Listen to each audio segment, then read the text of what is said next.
Rumah berbau melati.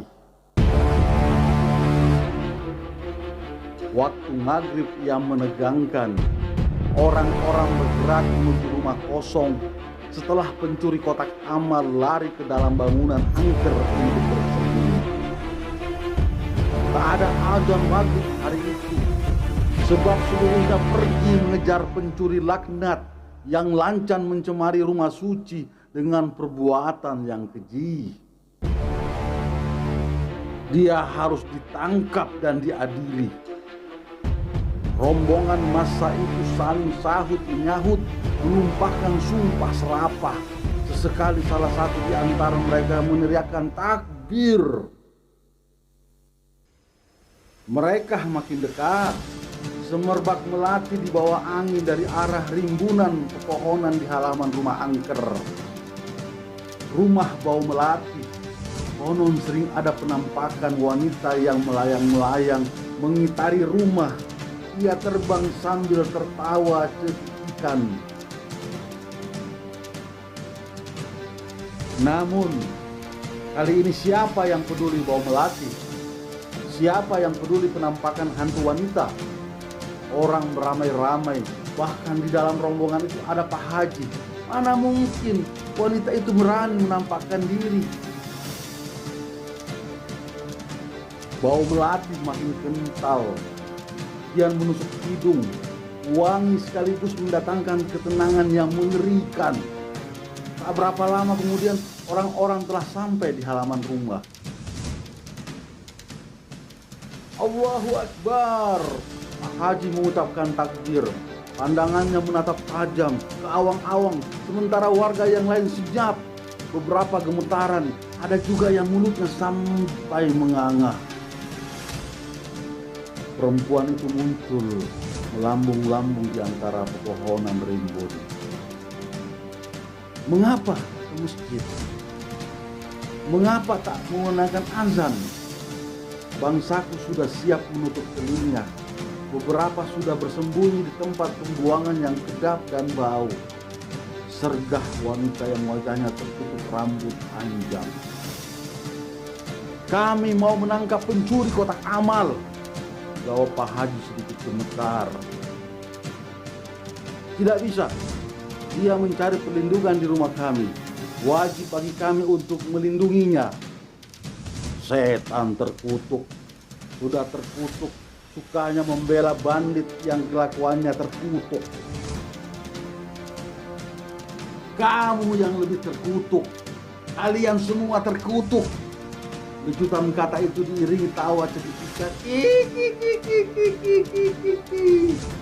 Bau melati bertebaran. Biarkan aku bacakan kamu ayat-ayat Allah. Bekaslah terbakar dan hingga kamu ke neraka. Pak Haji membaca ayat kursi. Warga bersikir bersama-sama. Dengung suara sikir terdengar bagai segerombolan lebah. Tak lekas terbakar, wanita itu malah menirukan bacaan ayat kursi secara fasih. Bagaimana bisa ayat suci itu menghiasi lisanmu? Bahkan tiap hari kamu membaca berjus-jus Al-Quran, tak satu pun yang terselip di hati. Ucap wanita yang kini duduk di atas dahan pohon beringin. Apa maksudmu setan busuk? Aku tahu siapa si pencuri kotak amal. Dia cuma anak-anak. Dia yatim. Kini bertambah jadi piatu. Simboknya baru saja meninggal seminggu yang lalu karena kuburannya masih basah lalu. Kini kalian mau menghabisinya. Bagaimana bisa penderitaan anak ini luput dari jangkauan kalian? Semuanya terdiam. Pak Haji makin jengkel. Tapi bukan berarti dia boleh mencuri.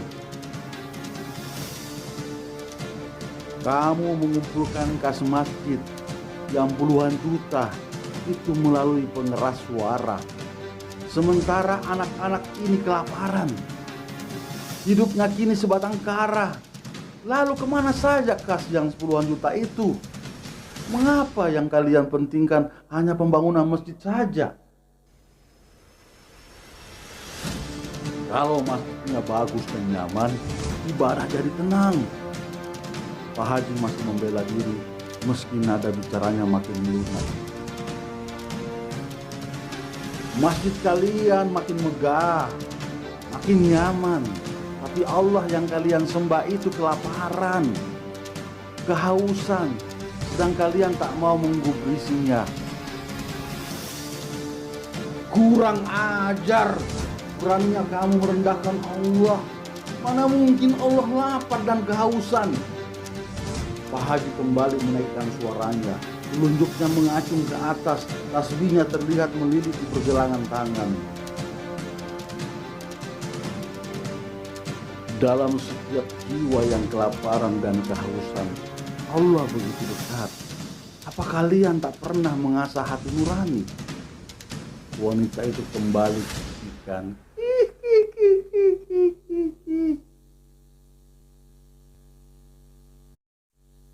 Perkataan terakhir wanita itu membuat Pak Haji melunak secara kafah. Dahulu di pondok pesantren, ia kerap mendengar hadits qudsi tersebut. Mengapa kini ia malah melupakannya? Tertunduk Pak Haji dalam-dalam. Betapa menyesalnya ia kini. Bau melati semakin tidak wajar, makin membuat pusing dan mual.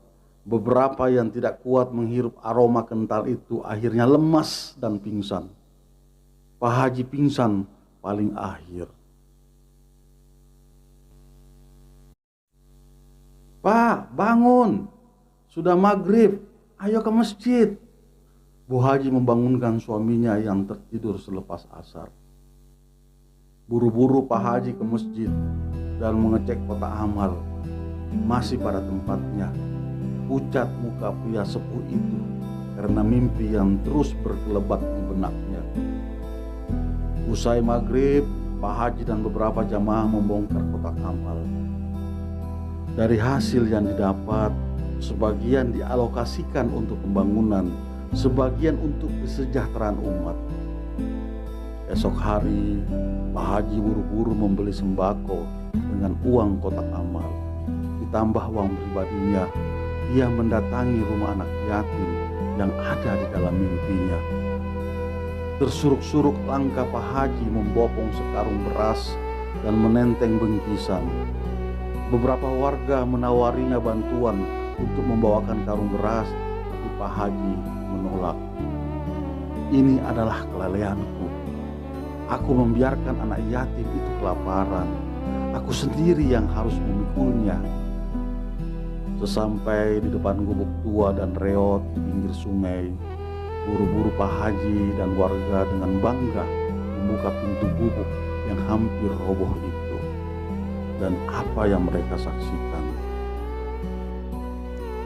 Yatim piatu itu telah terbujur ke aku di atas sajadah lusuh sambil memegangi perutnya.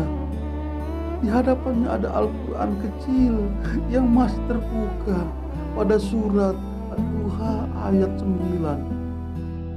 فَأَمَّا الْيَتِيمَ فَلَا تَقْهَرْ. Allah bersabda, adapun terhadap anak yatim, maka janganlah kamu berlaku semena-mena. Inna lillahi wa inna ilaihi raji'un.